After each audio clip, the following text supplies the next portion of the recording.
Bien. Alors, on avait une très belle, une très jolie musique arménienne en fond. Je ne sais pas si vous avez pu l'entendre.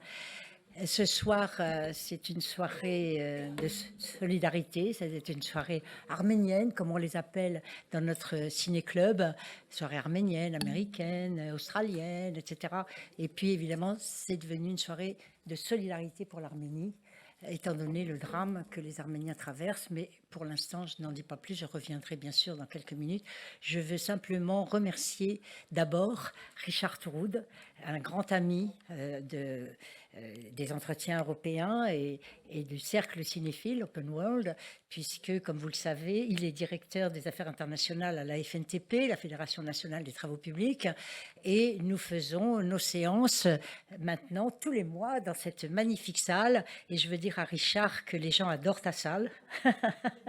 Et donc, quand j'ai éventuellement émis l'idée qu'on pourrait peut-être repartir dans une salle de cinéma, ils m'ont dit: ah mais pourquoi, une très belle salle, en plus c'est vrai qu'on est bien installé, puis on a de la place pour l'accueil, voilà. Donc eh bien la FNTP est partenaire depuis très longtemps déjà de Confrontation Europe à l'époque, des entretiens européens maintenant, du cercle cinéphile maintenant, et je vais lui passer la parole tout de suite avant de remercier nos amis arméniens, bien sûr, pour qu'ils nous disent quelques mots.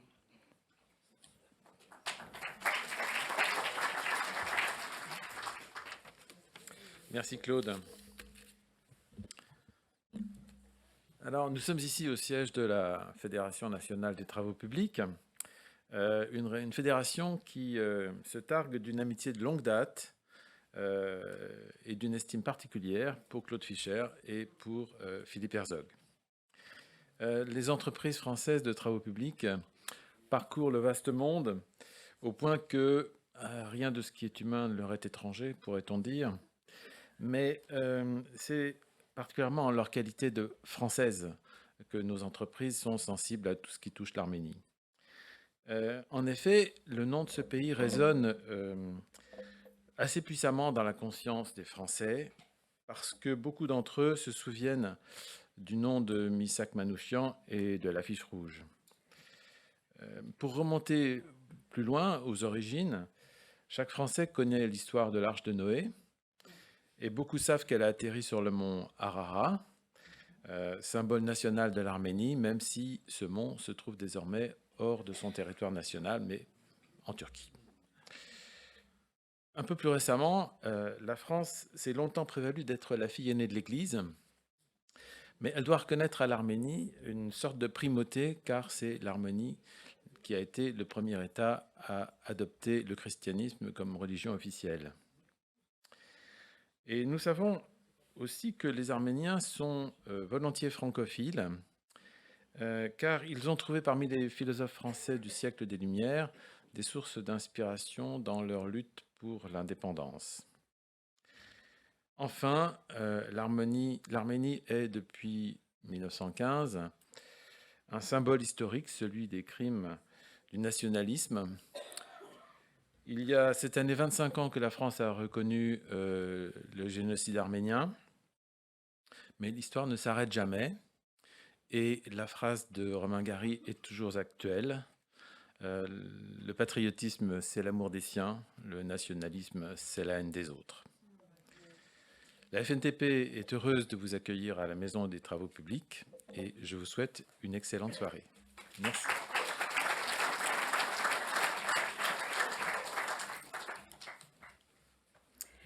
Eh bien, merci Richard. Je reconnais là ta grande culture.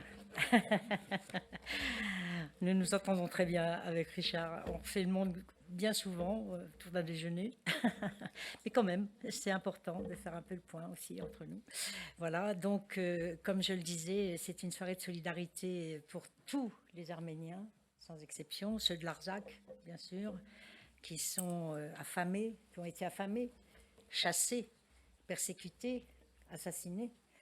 N'ayons pas peur des mots, c'est plus qu'un crime évidemment. Il s'agit de la suite d'un génocide. Et puis ceux d'Arménie, car nous sommes persuadés qu'ils sont menacés. Mais je vais y revenir. Car derrière le drame de l'Artsakh se joue l'avenir de l'Arménie et de son peuple, de son existence même et de son identité. On a d'ailleurs un mal fou à comprendre les tenants et les aboutissants de cette volonté d'exterminer tout un peuple. Qu'il y ait des intérêts économiques, j'y reviendrai, c'est évident dans la zone. Mais pourquoi tuer, éliminer, exterminer un peuple?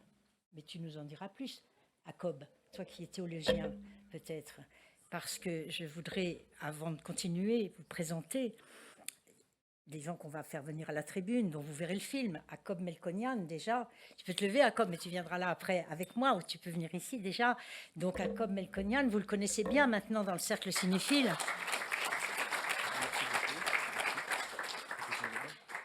Il est extraordinaire, il faut le dire.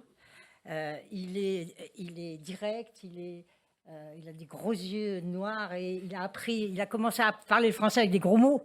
J'adore, hein, Jacob. et en ce moment, évidemment, il ne tarit pas de gros mots parce que la situation les appelle, évidemment. Mais nous avons passé le film Blocus, pour ceux qui se rappellent, c'était au Lincoln. En face, une très belle soirée. Et c'était la première soirée que nous faisions pour l'Arménie. Et ensuite, nous avons fait une deuxième soirée pour l'Arménie avec Jacques Ebadian, qui est là, dans la salle. Où est-ce qu'il est, Jacques? Ici, cinéaste arménien aussi de l'École de vérité. On a passé 20 ans après. Il a fait d'ailleurs tout un coffret, toute une trilogie, lui aussi, ou même peut-être un peu plus, sur l'histoire de ces Arméniens qui ont dû quitter l'Arménie et qui sont partis, qui aux États-Unis, les autres à Marseille, les autres à Lyon, et qui reviennent aussi en Arménie, et qui repartent et qui font leur vie. Et il les a interpellés, interviewés. Et c'est un très, très beau film. Et puis le film de Tamara Stepanian, Village de femmes, que nous avons présenté, la jeune école du cinéma arménien, que Jacob, encore lui, nous a présenté d'ailleurs à cette occasion. Donc c'est la troisième soirée, une soirée tout à fait particulière puisqu'elle se situe dans cette actualité dramatique dont je viens de parler. Alors, tu peux t'asseoir 2 minutes.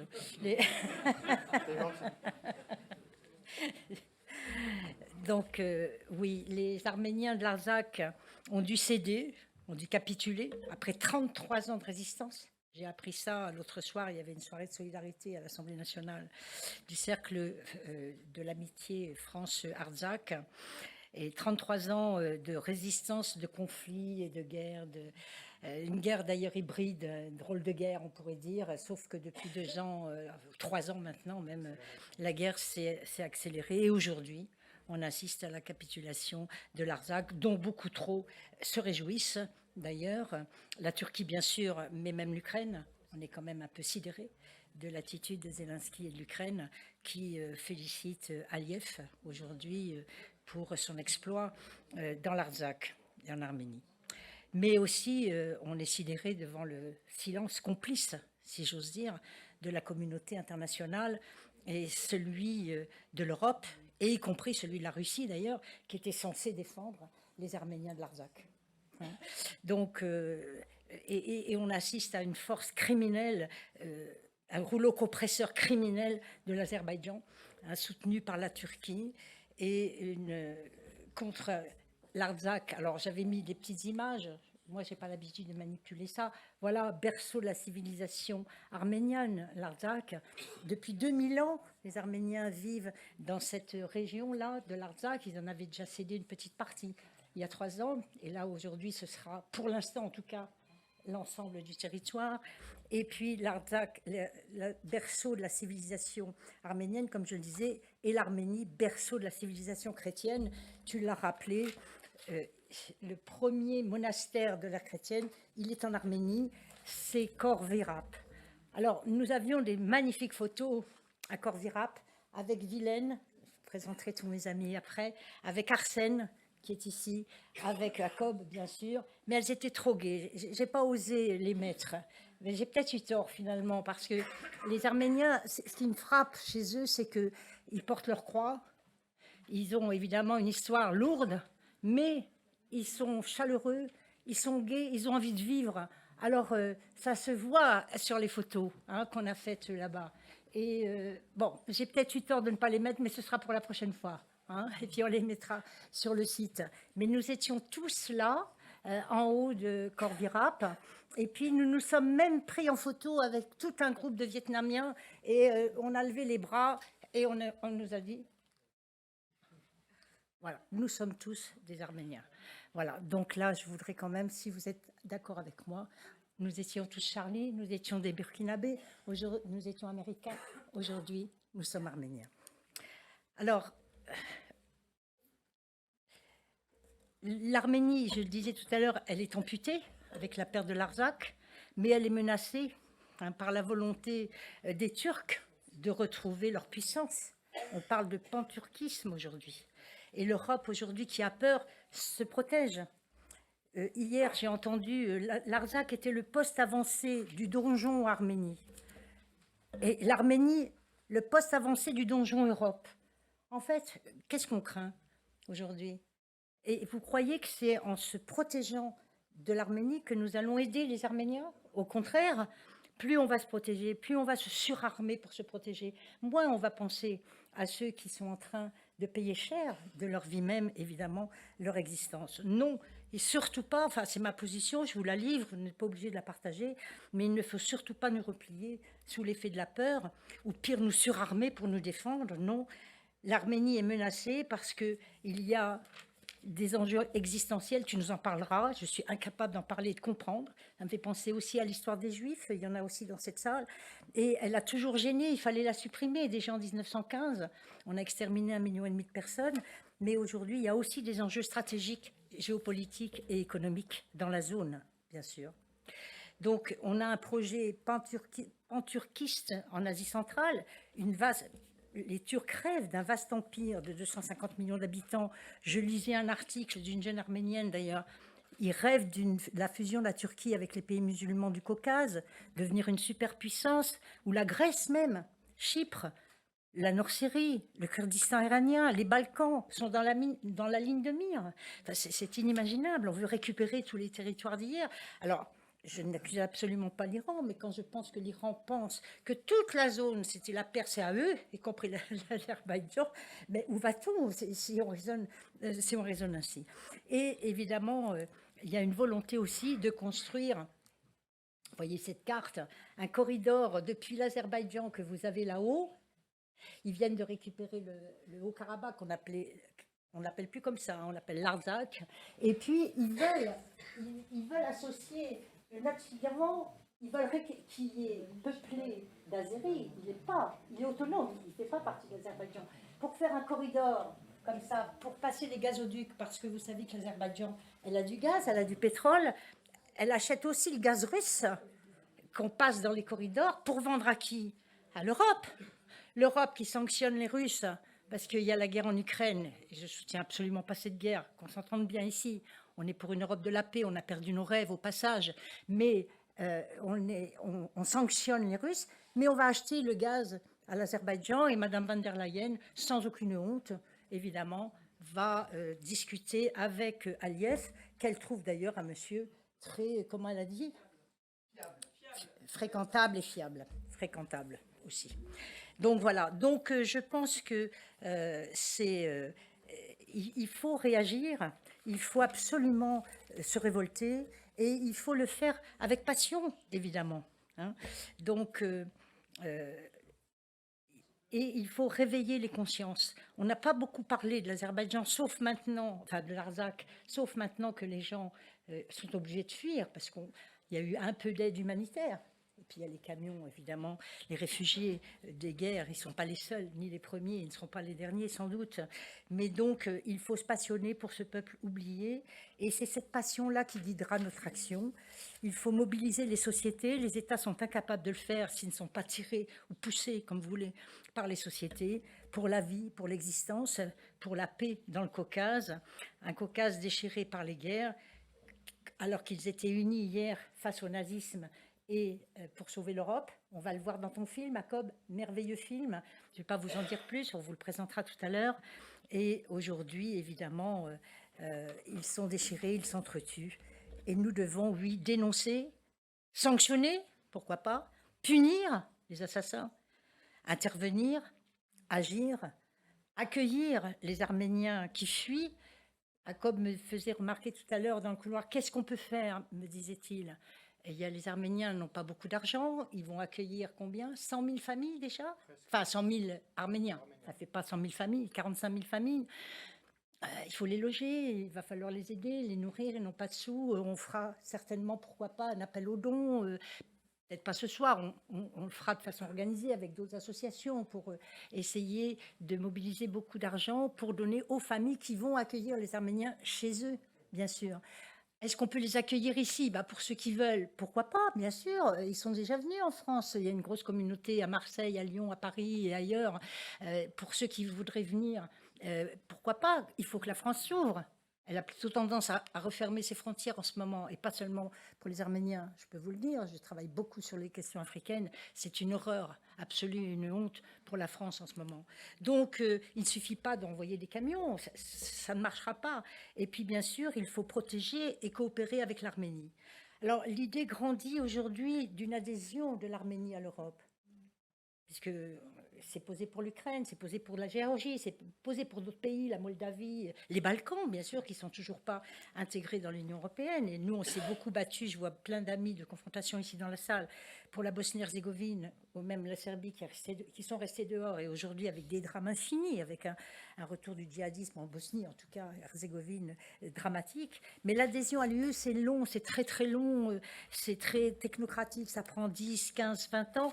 Et Philippe Herzog, que vous connaissez tous ici, me disait il faut se battre pour obtenir d'abord une déclaration de protection, et pas seulement le Conseil de sécurité russe, parce qu'il n'agit pas comme il le faut aujourd'hui, et pourquoi pas en faire un État associé à l'Europe. Sans perdre de temps, dès maintenant, avancer cette idée de l'Arménie, un État associé, mais avec les autres, bien sûr, parce que Géorgie, j'ai cité la Géorgie, j'ai cité l'Ukraine, j'ai cité la Moldavie. Bon, ce sont des pays avec lesquels nous devons beaucoup plus coopérer. Évidemment, ça ne se pose pas pour la Russie, comme vous le savez, qui veut rester non seulement indépendante, mais qui veut même redevenir la grande puissance qu'elle était.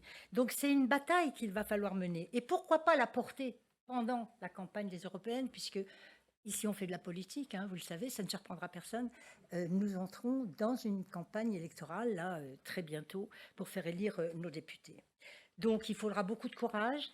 Il va falloir passer de la parole aux actes et bien sûr, nous jouerons notre petite partie. Bon, nous n'avons plus les moyens peut-être d'intervenir comme nous l'avons fait hier, mais avec ce cercle cinéphile, oui, nous pouvons informer, montrer, réveiller des consciences, mobiliser.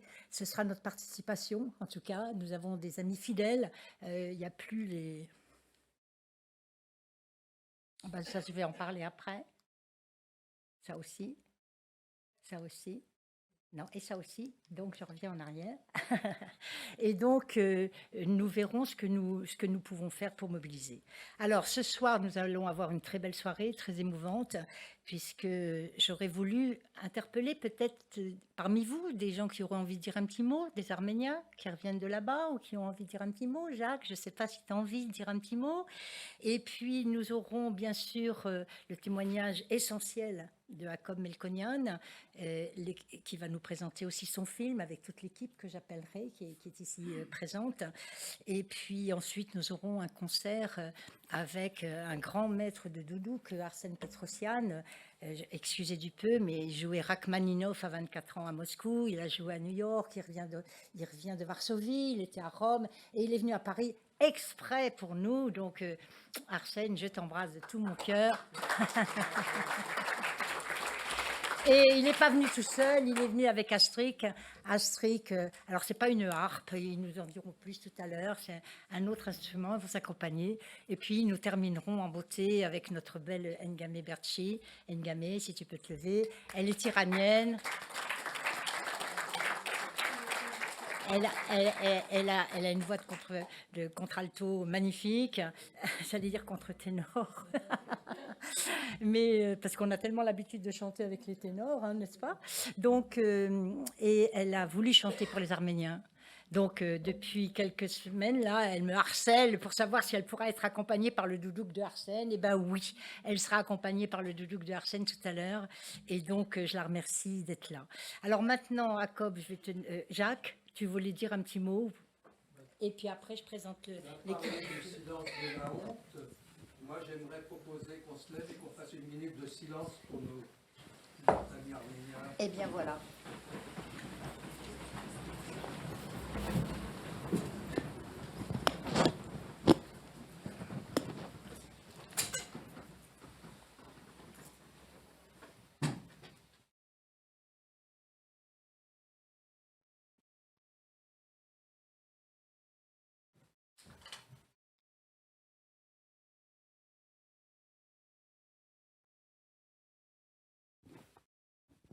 Merci bien.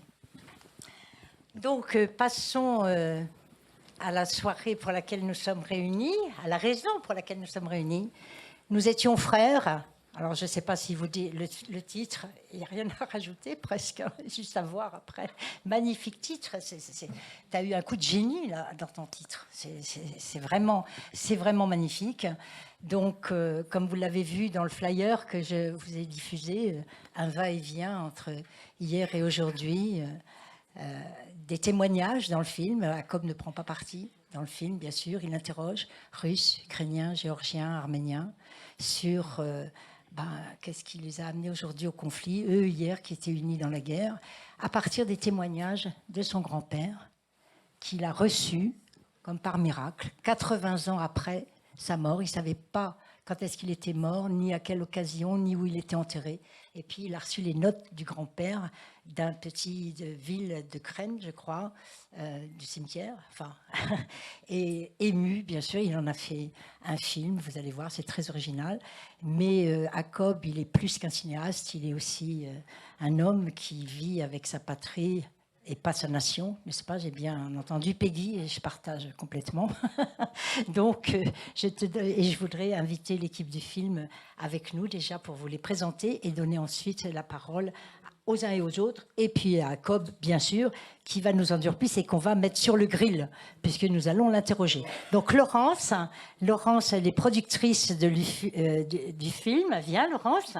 Voilà, donc on est très contents. Voilà, et tu es là. Alors, Vilaine, alors vous m'excuserez. En fait, Vilaine est notre coproducteur arménien qui a été d'une grande aide. Il y a aussi Jérôme qui est notre coproducteur. Voilà. Et Mathias Weber qui est notre monteur, ingénieur du son. Voilà. Et puis devant vous, il y a Carla. Carla. Voilà. Et moi, je voudrais très brièvement remercier donc le CNC, la région Normandie qui nous a aidé développement et production, Lyon Capital TV, la chaîne. Je voudrais remercier Adrienne Féjac et Sergio. C'est quoi son nom de famille? Voilà, qui ont été des gens qui nous ont beaucoup aidés pour le film. Je voudrais aussi rendre à César ce qui est à César, c'est-à-dire Olivier Amiel, qui a trouvé le titre. Voilà. Un coup de génie. Un coup de génie. Et maintenant, je vais passer la parole. Et alors, il y a aussi la personne du CNC arménien qui est là, mais... Ouais. Ok, donc voilà, qu'on remercie énormément pour son soutien. Pour faire ce film, Jacob a travaillé beaucoup. Lui, Vilaine et le chef opérateur arménien ont risqué leur vie. Ils ont été arrêtés en Russie. Donc, c'était quand même un exploit. On était très contents qu'ils reviennent tous entiers. Et maintenant, je vais passer la parole à Viviane. Thank you so much. I'm excused that I'm going to speak English or Armenian. I guess better to speak. You can speak in English or in Armenian. Or Jacob will translate. So, J'ai deux casquettes. Voilà. Նախ շնորհակալ եմ բոլորի դասեր ներկա գտնվելու համար, շնորհակալ եմ Claudine այս ամենը կազմակերպելու Je vous remercie d'être venu. Merci à Claude pour l'organisation. Շատ կցանկանայի, որ մենք այստեղ հանդիպենք մեկ այլ պայմաններում, երբ որ իմ երկիրը գտնվեր խաղաղ վիճակում, երբ որ Արցախը J'aimerais bien qu'on ait rencontré un autre temps, quand par exemple mon pays a été dans la paix, mais բայց ցավոք սրտի ունենք մի իրավիճակ, որի մասին չեմ կարող չխոսել, դա 100,000-ավոր մարդիկ են, ովքեր որ հիմա գաղթի ճանապարհն են բռնել ինչպես 15 թվականի ցեղասպանության ժամանակ։ Mais malheureusement, actuellement, il y a des centaines de mille personnes qui ont pris qui ont pris le chemin de leur salut, en fait, comme à l'époque pendant 1915. Եվ կարծում եմ, որ բոլորս ինչով որ կարող ենք, պետք է թեկուզ մեր ֆիլմի ցուցադրությամբ, թեկուզ խոսքով, թեկուզ այն ամեն ինչ որ ասեց Կլոդը, հա, միասնությամբ Եվրոպան օգնի, որ հայ ժողովուրդը կարողանա ապրել իր հայրենիքում։ Et nous tous, individuellement ou collectivement, on va, comme disait Claude, on va essayer d'aider aux Arméniennes. Ça peut être une parole, ça peut être une geste, et ça peut être n'importe quelle chose, mais essayer aujourd'hui d'aider aux Arméniens. Եվ այս ֆիլմի ցուցադրությունը նույնպես միջոց է, ֆիլմը նույնպես մի միջոց է, որով մենք բոլորս ամբողջ թիմով ցանկանում ենք աշխարհին ցույց տալ, որ կա պատերազմ, կան մարդիկ, ովքեր որ տառապում են դրա արդյունքում եւ իրականում բոլորս ցանկանում ենք ապրել խաղաղության մեջ։ C'est notre film. Le film, c'est un moyen aussi pour raconter les soucis qu'on a aujourd'hui au monde entier. Et notre but, pendant qu'on a fait ce film, on a développé ce film et on a eu une idée en fait pour à travers de ce film à montrer que malgré de toutes ces situations, malgré de tous ces conflits, tout le monde a envie de vivre dans la paix. Եվս մեկ անգամ շնորհակալություն բոլորիդ այստեղ գտնվելու համար, Merci encore une fois d'être venu. Merci à mes collègues. Բոլորին, որ այս 3 տարվա ընթացքում բավականին փորձությունների միջով անցնելուց հետո կարողացանք ստեղծել այս ֆիլմը։ Pendant 3 ans, on a traversé plusieurs événements. C'était pas évident ce chemin, mais quand même on est arrivé, on a réussi à faire ce film. Merci à tous.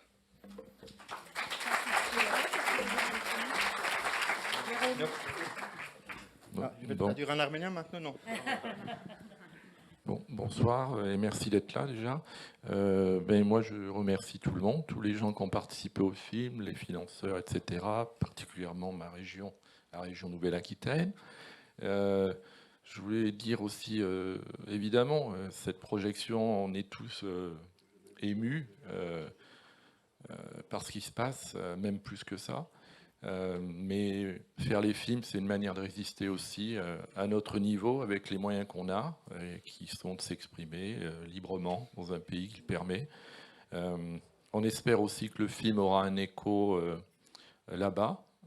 Il a déjà été programmé dans quelques festivals. À Cobb, tu ne l'as pas dit, mais tu reviens de Corée du Sud. Voilà. Mais je fais des trucs. Et non, puis moi, je suis très personnellement fier de la relation qu'on a maintenant depuis quelques années et quelques films. Et de découvrir, grâce à toi, encore ce beau pays qui est l'Arménie et qui souffre terriblement. Voilà. Merci.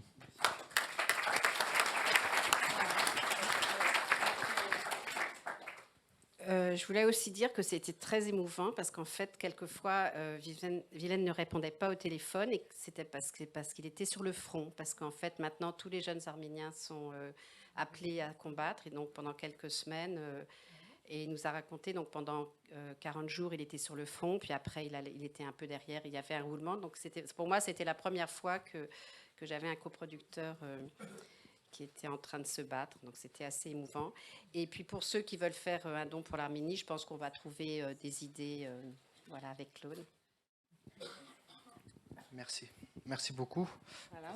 Oui, je vais donner la parole à Cobb. Tu vas te mettre là, parce qu'au centre, tu restes là. OK. Et je voudrais ajouter un petit mot sur Vilaine, parce que c'est lui qui m'a accueilli à Yerevan cet été.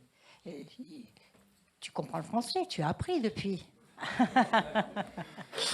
Et donc, j'ai été accueillie comme une reine. Je suis allée à l'ouverture du festival Abricot de Yerevan, une salle pleine comme ce soir, mais avec plusieurs milliers de chaises. Et il est resté, il nous a fait goûter la cuisine arménienne, découvrir Yerevan. Nous nous sommes retrouvés ensuite, je dis un petit mot là-dessus parce que vous auriez dû avoir un petit film, mais bon, on va faire plus humble ce soir. Mais on s'est retrouvés avec Jacob pour la clôture, avec les parents de Jacob pour un dîner gargantuesque dans la cour de la maison d'un petit village. C'était impressionnant et il y avait Arsène qui était là et Gaël aussi. Gaël. et il y avait Gaëlle. Où est-ce qu'elle est, Gaëlle? Ah bah là-bas. Ah oui, t'aurais dû venir parce que en plus je vais vous faire revenir parce qu'on va faire une photo maintenant parce que tout à l'heure on va oublier.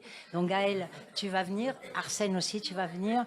Et puis venez toute l'équipe du film. On va faire la photo maintenant, c'est plus sûr. Parce qu'après on regrette. Hein. Vous m'excuserez, hein, mais je pense à ma lettre.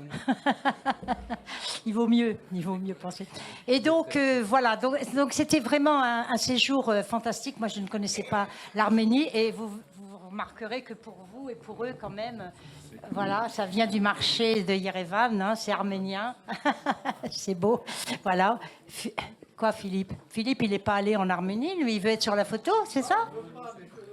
Ah bah, alors, on va faire aussi une photo avec Philippe, hein, mais allez, venez, Gaël, tiens. Moi, je me mets aussi entre vous deux. Arsène.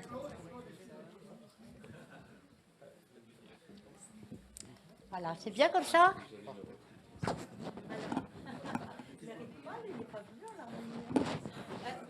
Tu le vois là? Mais il a eu une idée lumineuse avec l'État associé, donc on va le remercier pendant longtemps, je crois. Il faut qu'on avance un peu plus avec l'affiche du film, peut-être. Alors les cinéastes, vous pourriez avoir des idées quand même. Là, vous avez tous les sponsors. On cache. Les chaises, on les mettra.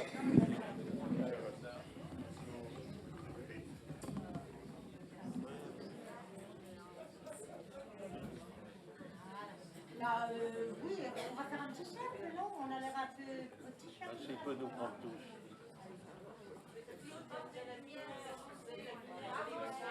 Avancez.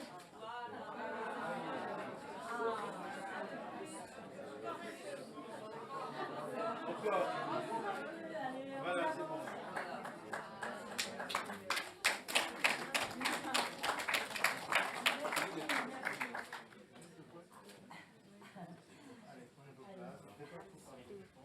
Alors, voilà, on a un petit moment à COP parce que moi j'ai découvert l'Arménie grâce à toi, à la soirée Blocus.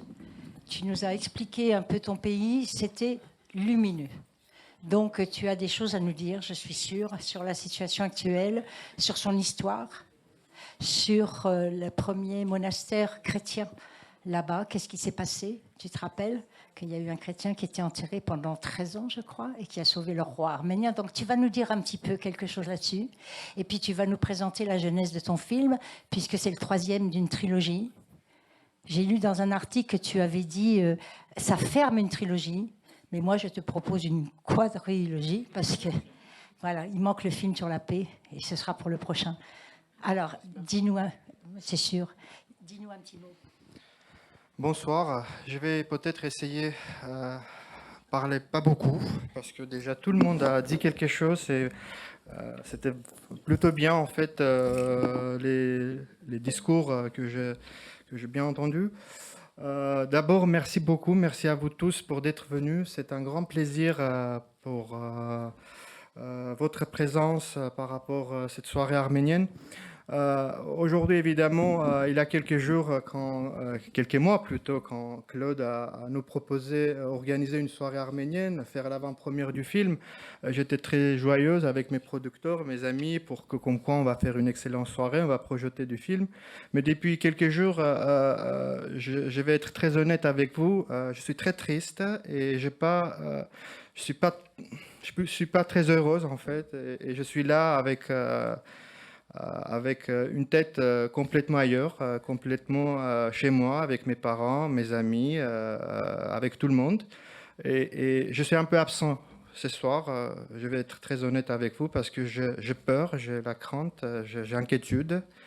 Je peux être souriant, je peux être mignon, je ne sais pas comment je peux exprimer mais en réalité, je me sens pas bien du tout en fait. Voilà, je vais être honnête avec vous. Et c'est pour ça peut-être je vais un peu changer le programme de discours. Je vais peut-être pas raconter l'histoire de passé Arménie parce qu'en gros on s'en fiche le passé. Il faut concentrer sur le futur, sur le présent et le futur. Parce que c'est le présent et le futur qui est en menace, en fait. Le passé, c'est passé. Depuis des années, le peuple, le diaspora arménienne a concentré sur le passé, sur revendication, sur reconnaissance du génocide arménien. Et à côté, on a mobilisé toutes nos énergies sur le passé. Et à la conséquence, on a oublié le présent. Le présent, c'était l'Arménie actuelle. Le présent, c'était le problème de Karabakh. Donc je trouve que c'est une énorme faute de la part du peuple arménien. Et aujourd'hui, je ne vais pas parler de passé. Je suis vraiment désolé, ma chère Claude. Je vais parler d'aujourd'hui, en fait, et de futur, en fait. Et le présent, c'est que le peuple arménien, il est menacé. Il y a à peu près 120 000 personnes dans danger. Ils ont pris la route de l'exode. Et l'Arménie, si vous connaissez, c'est un petit pays très pauvre. Et je pense sans solidarité internationale, on ne peut pas en sortir de cet enfer, de cette cauchemar. Donc, moi, est-ce que je peux dire que si on peut être solidaire, si on peut aider aux Arméniennes, ces enfants surtout, en plus, bientôt c'est l'hiver, la Russie sans doute va fermer du gaz, parce qu'ils ont pris la tête avec notre Premier ministre, Poutine. Il a pris la tête avec le Premier ministre arménien. Et pour punir aux Arméniennes, il va fermer du gaz, pétrole, etc. pour encore chauffer la situation en Arménie. Donc je pense que le monde entier peut faire quelque chose individuellement ou collectivement, aider aux Arméniennes. Voilà, tout ce que concerne de ce film, je peux dire que ce film, je réalisais avec une idée très banale, en fait. Au départ, ma famille a reçu un courrier, en fait, excusez-moi, de l'Archive nationale de la Russie, dans laquelle on a trouvé le carnet route de la guerre de mon grand-père, de Karapet Melkonian, avec son acte de décès. On dit comme ça, acte de décès. Voilà, merci. Et donc, je commençais. C'était les photocopies d'ailleurs, c'est pas des originaux. Je commençais à lire, examiner un petit peu tout ça, et il avait 2-3 phrases hallucinantes. Donc, l'idée en fait de ce carnet, c'est comme quoi il explique de son chemin de Yerevan jusqu'en Ukraine. Il a traversé la Géorgie, la Russie. Il a été dans le front caucasien. Et donc, il explique, il raconte sa vie, ses quotidiens, c'est son journal, en fait, voilà. Et dedans, il avait 2-3 phrases bouleversantes pour moi. Parmi plus bouleversantes, c'était que, il dit dans son carnet, comme quoi nous, avec nos frères azéris, géorgiens, russes, ukrainiennes, ensemble, on fait la guerre contre du nazi. Donc, et quand j'ai eu ce phrase-là, je dis, bon... je ne connais pas cette fraternité parce que contrairement aujourd'hui, tous ces frères à l'époque de mon grand-père, aujourd'hui ils ont tous des ennemis en fait et ils tuent l'un et l'autre en fait. Et donc cette idée, ça a devenu cette phrase une idée comme l'enjeu de ce film. J'ai décidé de traverser le même chemin que mon grand-père pendant la Seconde Guerre mondiale et sur mon chemin rencontrer avec des vétérans qui sont toujours vivants et aussi des jeunes générations pour raconter ces contrastes entre l'époque et aujourd'hui, entre le passé et le présent. Et je suis arrivé à réaliser ce film grâce à mes 3 producteurs, donc Laurence, Jérôme et Vilaine, qui sont soutenus au début jusqu'à la fin pour réaliser ce film qui n'était pas du tout évident à réaliser parce que je traversais 4 différents pays et pendant mon tournage, tous les conflits gelés sont explosés. Donc quand j'ai commencé au tournage, c'était la guerre en Arménie en 2020, entre qu'on appelle la guerre 44 jours, entre l'Arménie et l'Azerbaïdjan. Ensuite, c'était la guerre entre l'Ukraine et la Russie. Donc c'est un film, au début on a imaginé réaliser autrement, mais toutes ces guerres qui sont explosées, ils ont changé un petit peu le destin de ce film. Et je pense on peut voir tout à l'heure. Et si après vous aurez des questions, on peut discuter et voilà, on peut discuter. Je peux vous donner des éléments supplémentaires plus tard. Merci encore pour d'être venu. Je pense qu'on va peut-être laisser aux gens regarder le film. Merci beaucoup, excellente soirée. Attends, Jacob. Parce qu'il y a une dame qui a levé sa main. Alors, il y a une dame qui a levé sa main. Oui.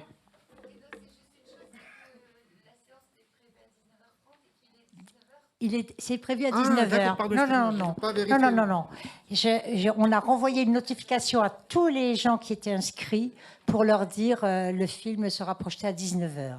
Donc tout le monde a reçu. Tout le monde. Non, vous n'avez pas reçu. Alors qui n'a pas reçu? Parce que... Voilà. Donc j'ai envoyé à tout le monde nominativement. Donc j'espère que je vous ai peut-être oublié, j'en suis désolée. Donc nous allons peut-être démarrer parce que nous aurons quelques questions, je suppose vous en aurez après ce film. Et puis après nous avons la partie musicale et nous voulons terminer ensemble autour du cocktail arménien. Donc ce serait sympathique. Hein. Donc cher Jacob... oui, tu peux. On va lancer le film et puis les gens qui arriveront pendant le film, ils prendront en cours. J'en suis désolée, mais pratiquement tout le monde est là. Hein. Donc, bonne projection et à tout à l'heure.